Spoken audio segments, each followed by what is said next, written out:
palavra escrita no Evangelho de Mateus, no capítulo 11.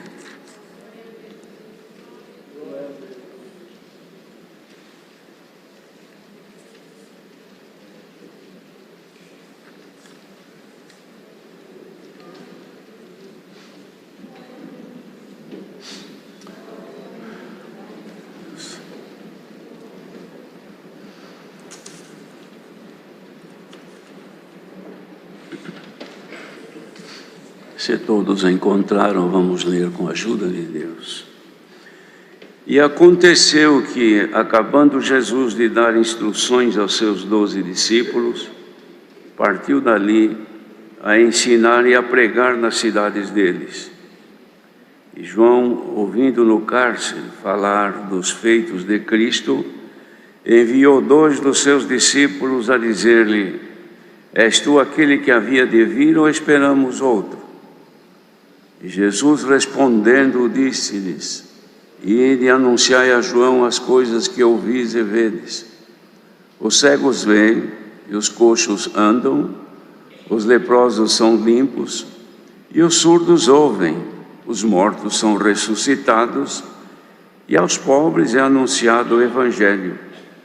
E bem-aventurado é aquele que se não escandalizar em mim. E partindo eles, começou Jesus a dizer às turbas a respeito de João: Que fostes ver no deserto? Uma cana agitada pelo vento? Sim, que fostes ver? Um homem ricamente vestido? Os que trajam ricamente estão nas casas dos reis. Mas então que fostes ver? Um profeta? Sim, vos digo eu, e muito mais do que profeta. Porque é este de quem está escrito: Eis que diante da tua face envio o meu anjo, que preparará diante de ti o teu caminho. Em verdade vos digo que entre os que de mulher têm nascido, não apareceu alguém maior do que João Batista, mas aquele que é o menor no reino dos céus é maior do que ele. E desde os dias de João Batista até agora se faz violência ao reino dos céus, e pela força se apoderam dele. Porque todos os profetas e a lei profetizaram até João. E se queres dar crédito, é este o Elias que havia de vir. Quem tem ouvidos para ouvir, ouça. Mas a quem assemelharei esta geração? É semelhante aos meninos que se assentam nas praças e clamam aos seus companheiros e dizem: Tocamos-vos flauta e não dançastes, cantamos-vos lamentações e não chorastes. Porquanto veio João não comendo nem bebendo, e dizem: tem demônio. Veio o Filho do Homem comendo e bebendo, e dizem: eis aí um homem comilão e beberrão, amigo de publicanos e pecadores. Mas a sabedoria é justificada por seus filhos. Então começou ele a lançar em rosto as cidades onde se operou a maior parte dos seus prodígios, ou não se haverem arrependido, dizendo: ai de ti, Corazim, ai de ti, Betsaida, porque se em Tiro e em Sidom fossem feitos os prodígios que em vós se fizeram, há muito que se teriam arrependido com saco e com cinza. Por isso eu vos digo que haverá menos rigor para Tiro e Sidom no dia do juízo do que para vós. E tu, Capernaum, que te ergues até os céus, serás abatido até os infernos. Porque se em Sodoma tivessem sido feitos os prodígios que em ti se operaram, teria ela permanecido até hoje. Porém eu vos digo que haverá menos rigor para os de Sodoma no dia do juízo do que para ti.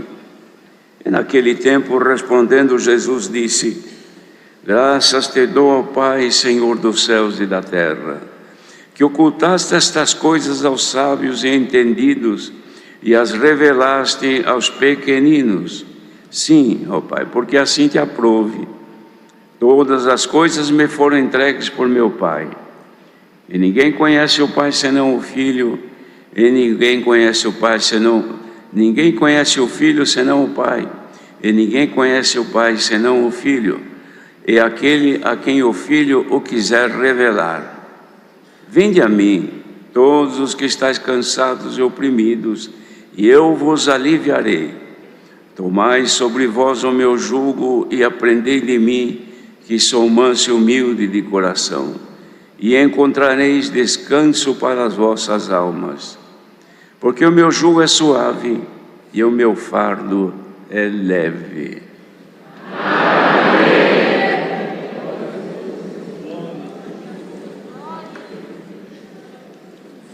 São palavras de Jesus, representadas aqui por Mateus, que era discípulo e teve a oportunidade de conviver durante os 3 anos do ministério de Jesus e pôde então, como testemunha, escrever estes fatos que ocorreram durante os trabalhos ministeriais do Filho de Deus, o Senhor Jesus. O Senhor havia instruído os seus discípulos e saiu depois a visitar as cidades deles e ia então anunciando o Evangelho e pregando a palavra para conhecimento e para a salvação daquela gente. E enquanto isto ocorria, vieram então 2 discípulos de João Batista, que estava preso, a conversar com o Senhor, enviados por João. Isto porque entrou em João uma grande dúvida, vendo o seu estado, a sua condição, vendo que estava ali preso num cárcere, aguardando a sua execução, porque já estava condenado à morte. Sabia que ele havia de ser morto a qualquer instante. A esperança se havia terminado. Ele olhava para os feitos que Deus lhe havia dado graça de fazer e tinha a impressão de que tudo não teve nenhum produto, ou seja, não produziu nada, porque ele começou a desconfiar que aquele Cristo que ele mesmo confessou, que ele mesmo havia visto o Espírito Santo pousar sobre ele, mas agora ele estava numa condição de fraqueza, estava preso, não tinha mais nenhuma esperança. Então veio esta grande dúvida: será que ele era mesmo o Cristo? Ou haveremos de esperar o outro? Porque se fosse o Cristo, eu não estaria aqui do jeito que eu estou. Estou vendo que é questão de horas ou de pouco tempo, minha vida se vai terminar numa situação tão drástica.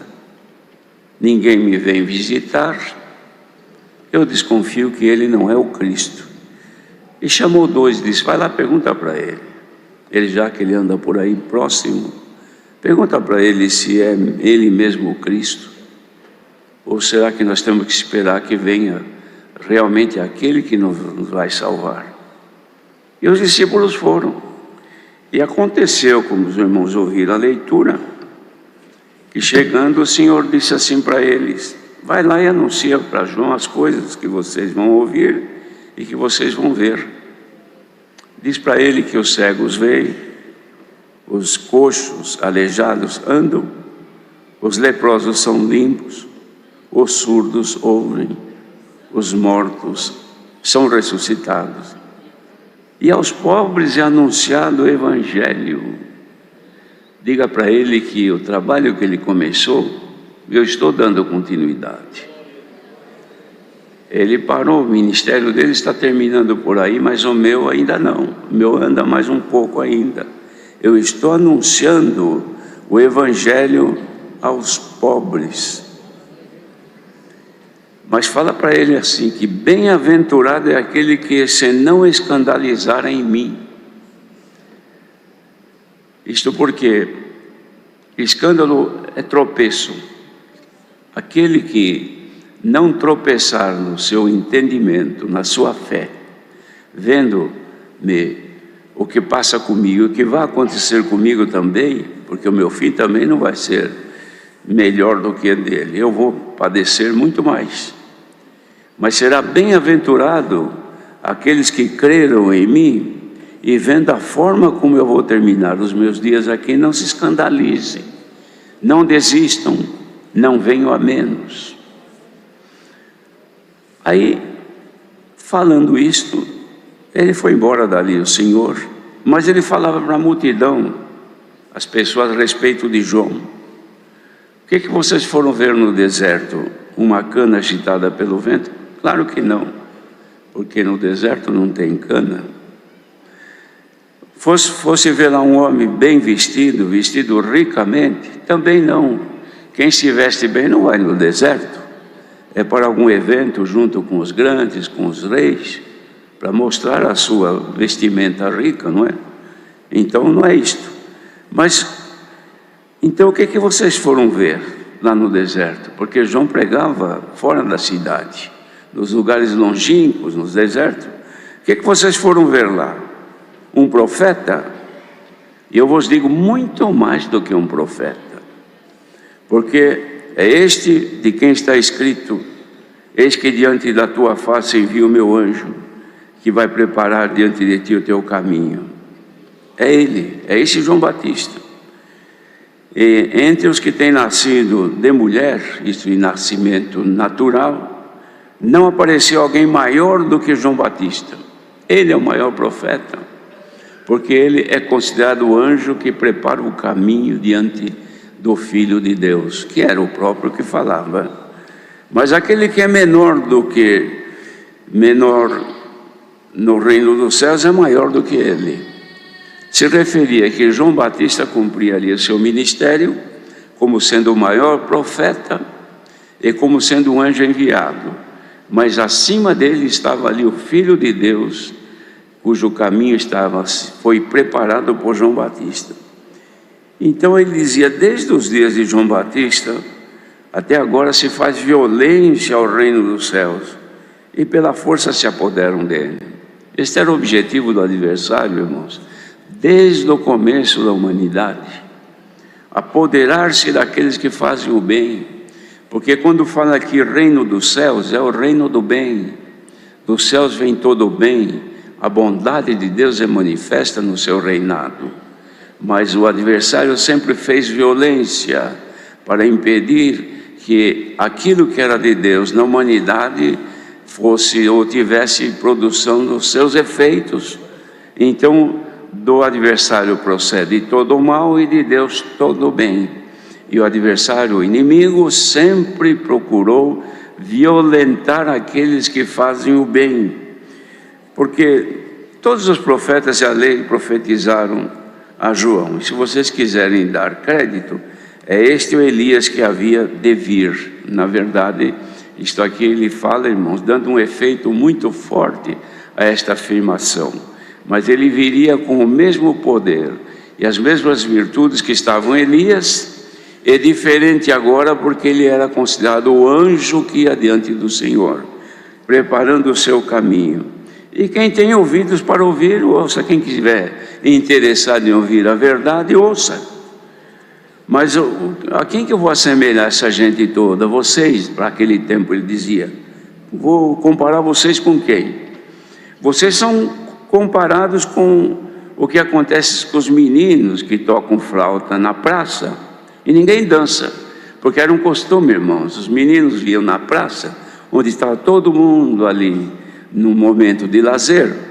E os meninos vinham, traziam as suas flautas e começavam a tocar as canções que eles gostavam de ouvir. Eles dançavam.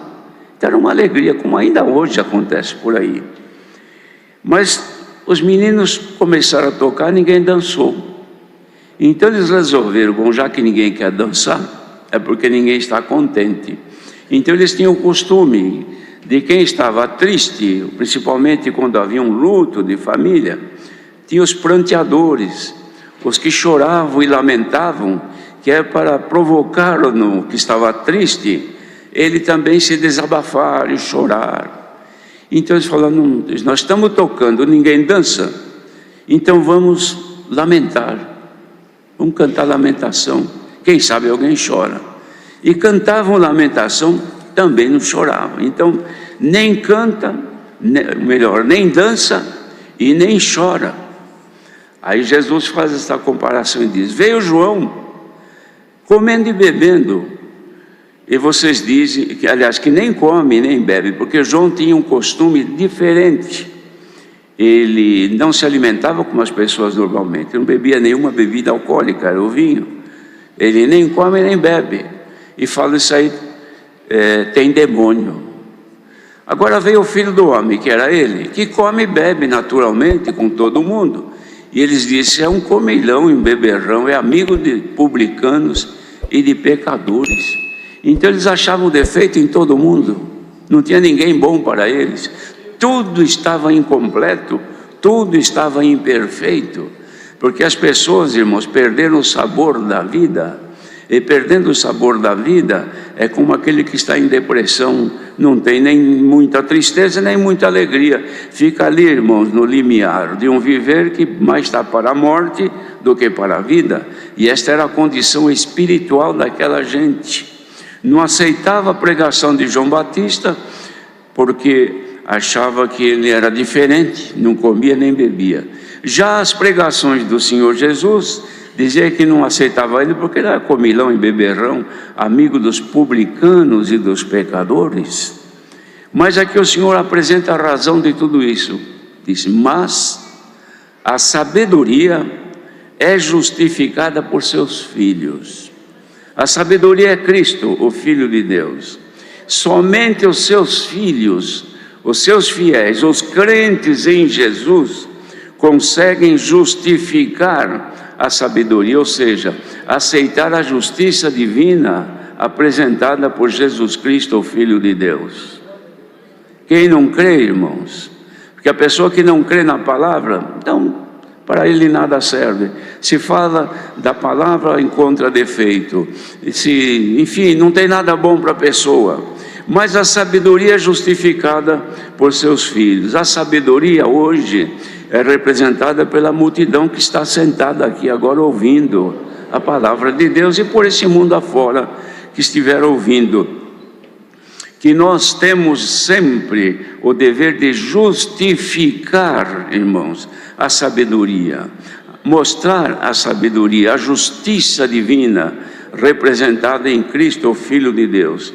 Então, ele agora também, o Senhor Jesus, faz uma lamentação.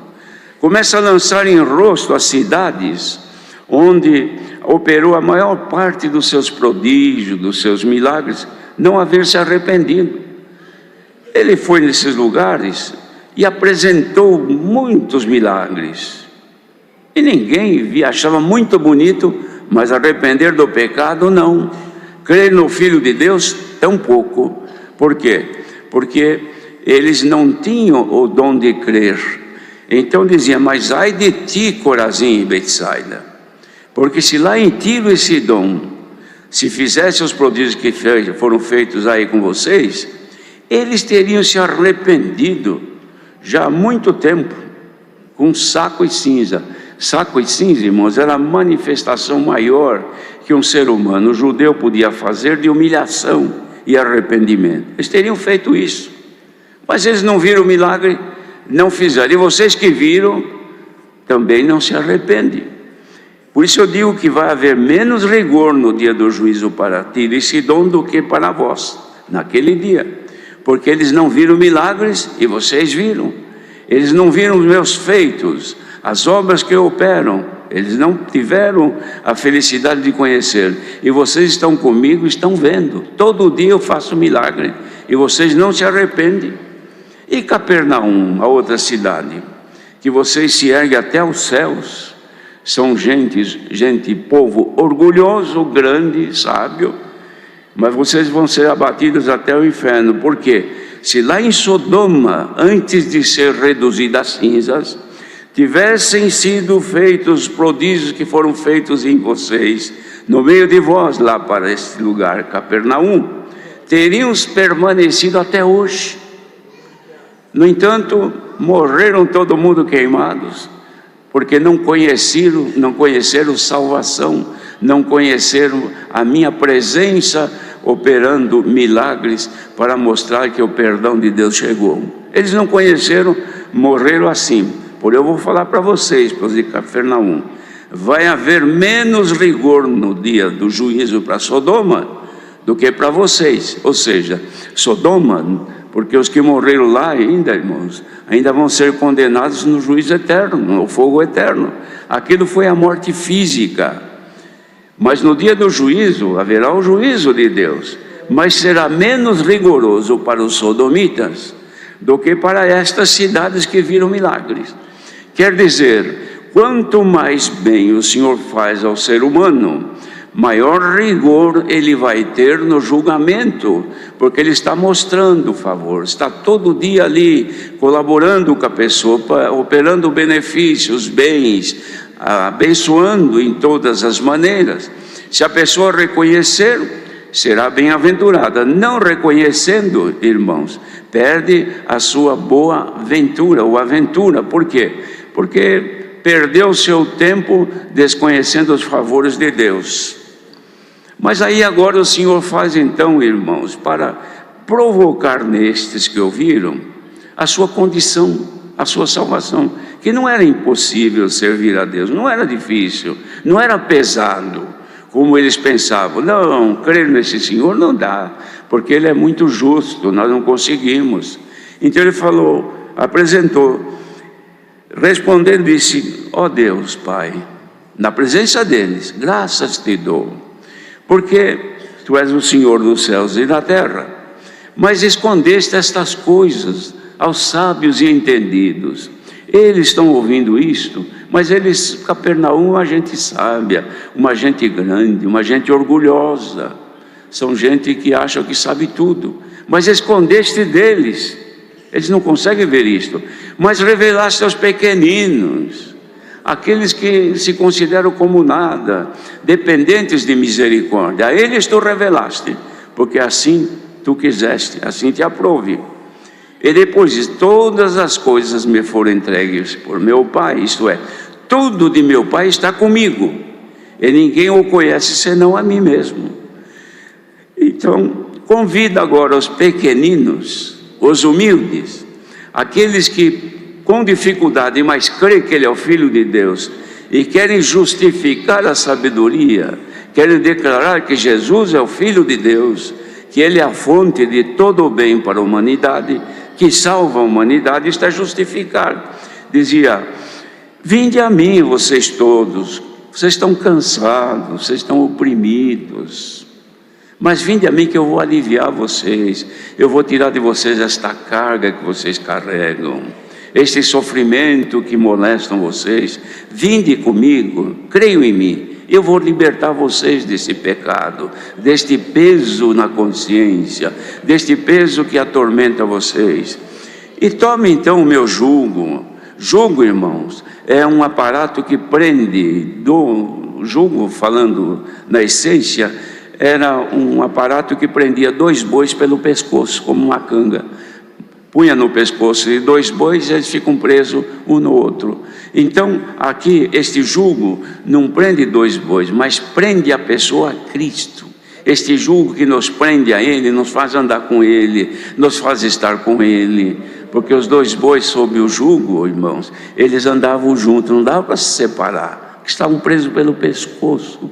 Se o crente aceitar o jugo de Jesus, ele não fica preso pelo pescoço, mas ele fica preso pelo coração, ligado a Cristo, só anda com Ele, não dá para separar dele. Se ele anda depressa, você tem que andar depressa também.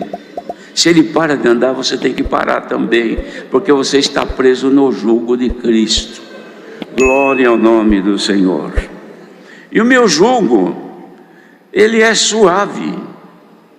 Aprendei de mim, porque eu sou manso e humilde de coração. Se vocês estiverem presos comigo no meu jugo, não vão sofrer pensando que eu sou violento, que eu sou bravo, que eu sou odioso, que eu sou maldoso. Não, eu sou manso, eu sou humilde de coração. A Irmandade aceita este jugo? Aceita estar preso? Quem está preso no jugo do adversário, irmãos, está preso pelo pescoço, como na comparação, na verdade é no coração, é a vida da pessoa preso no jugo do adversário. Tem que andar com ele, tem que fazer os males que ele faz, tem que sofrer porque ele é maldoso, ele é violento, dele se emana toda a maldade e violência do mundo. Está sob os efeitos do poder do pecado, que faz chorar, faz viver uma vida horrível neste mundo, por causa do jugo com o pecado, jugo com o adversário. Quem tem o jugo de Cristo é um jugo com aquele que é manso e humilde de coração. E nele nós vamos encontrar, ou já encontramos, descanso para a nossa vida, para as nossas almas, porque o jugo dele é suave e o fardo dele é leve. Então, queridos, que ouve esta palavra nesta manhã, quem está aqui e quer justificar a sabedoria, ou seja, aceitar Cristo, que é fonte da sabedoria na tua vida, e você recebê-lo, não serás prejudicado, serás beneficiado. Por quê? Porque você é atado a Ele, preso a Ele, pelos vínculos do amor de Deus que Ele manifesta, você vai caminhar suavemente. O peso dele não te ofende, não te machuca. A carga que você leva na graça é leve, este fardo é leve e o jugo é suave, não te machuca. Ninguém sofre por servir a Cristo, ninguém sofre por confessar que Jesus Cristo é o Filho de Deus, não só nas palavras, mas no seu viver. Como é que nós confessamos que Ele é o Filho de Deus? Porque nós havemos crido nele, recebemos dele o Espírito Santo, que é o penhor da nossa herança, está dentro de nós. É isto que nos prende a Cristo. Quem perde o Espírito de Deus, quem lança fora o Espírito de Deus, o Espírito Santo, quebrou o jugo, fica agora na dependência do jugo do adversário. Mas nós que estamos aqui sob o jugo de Cristo, temos em nós o Espírito Santo, que nos guia em toda a verdade. Quem justifica a sabedoria, quem justifica este viver em Cristo, tem prazer de servir a Deus. Ainda na nossa luta, ainda nas nossas provações, nas nossas dificuldades e nas dores, nós confessamos que somos filhos de Deus, que Jesus Cristo habita em nós. Quem tem esta certeza, não é angústia, não é tristeza, não é aflição deste tempo presente que vai cortar este laço que te prende em Cristo. Receba agora pela tua comunhão os sinais deste ligamento com o Senhor. Quem está ligado com o Senhor tem vida, quem está ligado com o Senhor tem alegria, é manso, é humilde de coração, tem prazer de servir a Deus. Glória ao nome do Senhor. Mas, irmãos, vejam o perigo que João Batista passava. No momento mais difícil, vendo a morte chegando, duvidar que ele era o Filho de Deus, porque ele havia visto o Espírito Santo em forma de pomba pousar sobre o Senhor. Ele mesmo batizou o Senhor e confessou: não sou digno de levar as sandálias dele. Não tem essa dignidade, porque ele é o Filho de Deus. Mas agora, na sua dor, na sua angústia, começou a duvidar: será que é ele que havia de vir, ou temos que esperar outro? Qual foi a resposta do Senhor? Não falou: fala para ele que sou eu. Não, mostrou sinais. Quem está aqui hoje, e pela tua aflição, pelas angústias que vem passando, as tormentas da tua vida, os insucessos, as tristezas, há momentos de dúvida: será que esta é a graça do Senhor? Será que o Senhor Jesus de fato habita em mim? Irmãos, nós precisamos de sinais.